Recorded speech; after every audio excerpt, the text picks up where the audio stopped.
Assalamualaikum warahmatullahi wabarakatuh. Balik lagi di alur cerita buku harian seorang istri untuk episode malam ini 31 Oktober 2021 hanya di SCTV 1 untuk semua. Di episode selanjutnya terlihat Dewa yang sudah pulang dari rumahnya Pak Harman.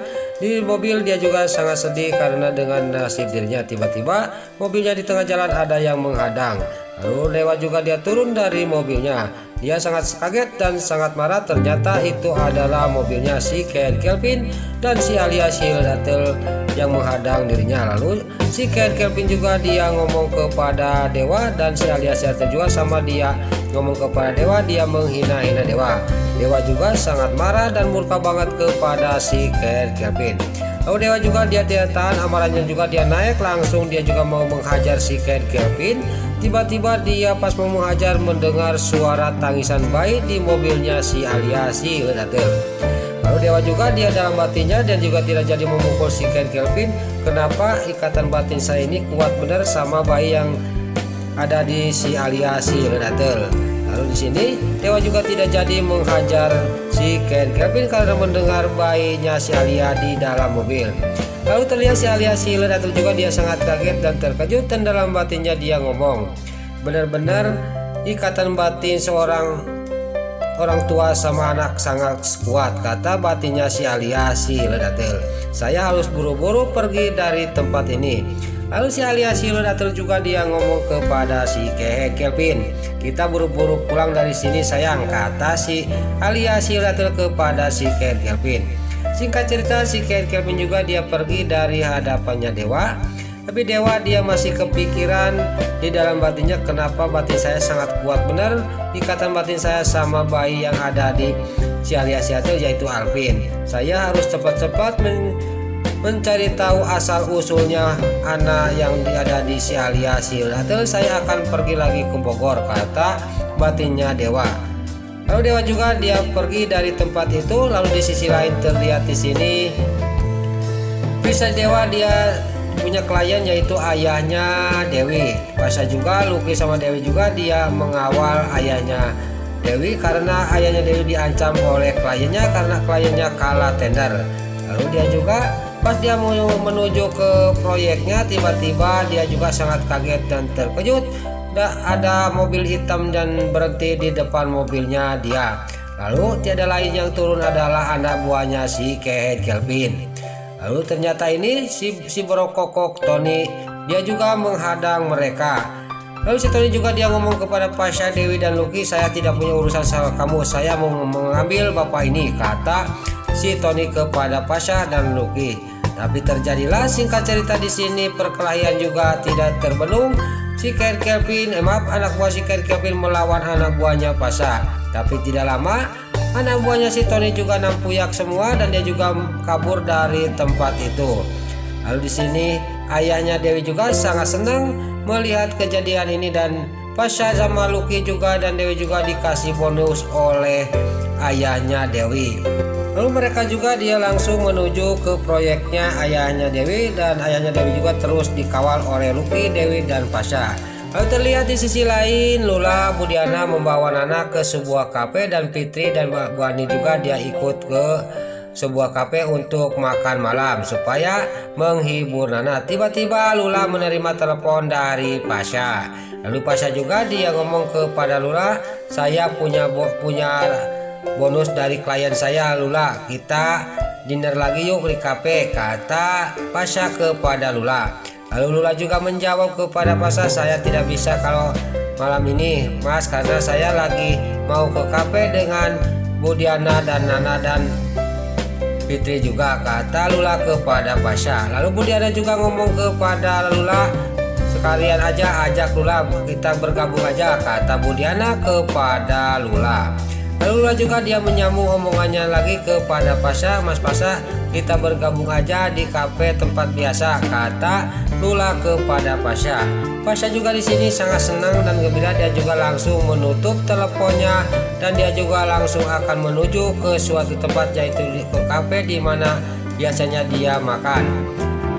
Lalu terlihat di sisi lain di kantor Cahaya Nanda, Malia lagi melamun, dia kepikiran omongan Dewa dan dia juga sama pikirannya kayak Dewa. Dia juga akan pergi ke Bogor mengajak Dewa untuk mencari tahu asal usul bayi yang ada di si alias si Hildatel, karena Dewa sama Nana dan dia juga curiga bahwa itu adalah Junior.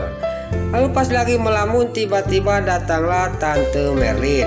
Mbak Lia juga di sini sangat kaget dan terkejut. Lalu Mbak Lia juga di sini suruh duduk kepada Tante Merlin. Pas sudah duduk, Tante Merlin dia minta melantunkan lagu masa lalunya kepada Mbak Lia. Mbak Lia juga di sini nyanyikan lagu masa lalunya. Lalu tiba-tiba pas Mbak Lia menyanyikan lagu masa lalunya, Tante Merlin malah mewek. Dia ingat masa lalunya waktu Fajar masih bayi. Waktu Fajar dititipkan di panti asuhan oleh Tante Merlin. Tante Merlin juga masih kepikiran di mana sekarang anak saya. Dia sambil mewek dan tiba-tiba di sini Mbak Lia juga ngomong kepada Tante Merlin.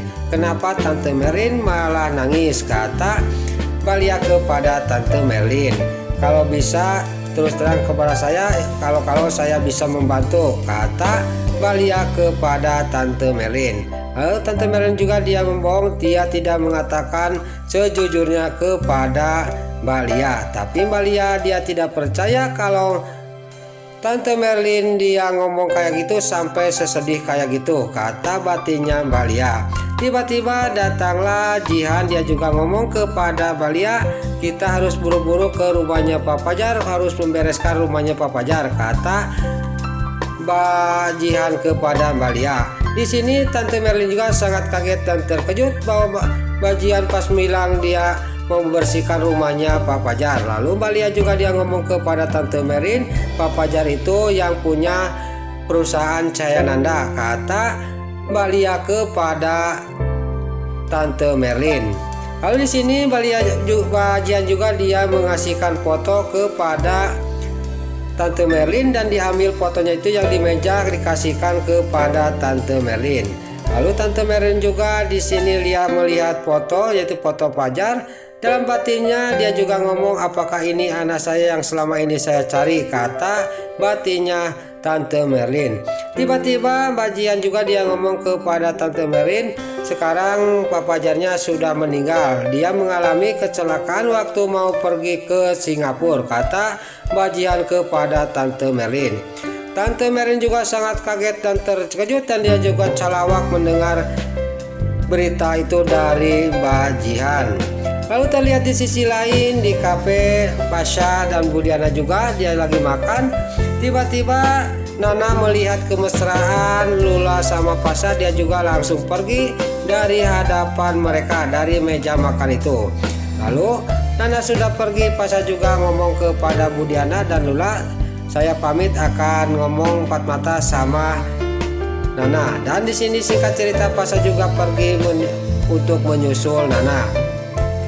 Lalu di sisi lain terlihat di rumahnya Neratu si Brokoko kronis si Kadal Buntung, dia lagi cinekul sendiri. Tiba-tiba datanglah di sini Mbak Lady dan dia juga sangat senang dan dia juga belepotan melihat wajahnya Mbak Lady. Mbak Lady juga dia sangat kaget kepada si Brokoko kronis, tingkah lakunya kayak buaya darat, memang buaya darat. Dan si Brokoko ini lagi merayu Mbak Lady, tiba-tiba datanglah si istrinya yaitu Livia. Livia juga dia berteriak kepada si Brokoko Kroni. Si Brokoko Kroni juga sangat kaget dan dia juga ngorejat. Dia juga langsung loncat menjauh dari dekatnya Mbak Lady. Lalu si Brokoko Kroni juga dia langsung berdiri dan ngomong kepada si Livia istrinya. Lalu di sisi lain terlihat Nana yang lagi duduk di taman di dekat kafe itu. Tiba-tiba datanglah Pasha. Lalu Pasha juga dia menghibur dan mengingatkan kepada Nana. Dan Nana juga di sini cuman mengulang aja dan Pasha juga ngomong lagi kepada Nana. Pokoknya kamu camkan omongan saya. Nah, pokoknya kamu kalau tidak bisa memaafkan Dewa, kamu akan menyesal, kata Pasha sambil pergi dari hadapan Nana. Lalu Nana juga pas Pasha sudah pergi, dia juga langsung menyusut air matanya di pipinya. Dan dalam batinnya dia juga ngomong, memang benar apa kata Pasha. Nah itulah alur cerita buku harian seorang istri untuk episode malam ini 31 Oktober 2021 hanya di SCTV 1 untuk semua. Sebelum Mimin pamit, bagi dulur-dulur, mama, tante-tante, bunda-bunda dimanapun Anda berada yang baru bergabung dengan channel ini, jangan lupa tekan tombol like, komennya, dan subscribe-nya. Dan jangan lupa nyalakan lonceng notifikasinya juga ya guys. Sebelum Mimin pamit, Mimin mohon maaf kalau ada salah-salah kata dan kata-kata Mimin balelo bati soledat karena Mimin geus kabudah. Mimin mohon maaf. Sekarang Mimin pamit. Wassalamualaikum warahmatullahi wabarakatuh. Salam sehat selalu dimanapun Anda berada. Terima kasih.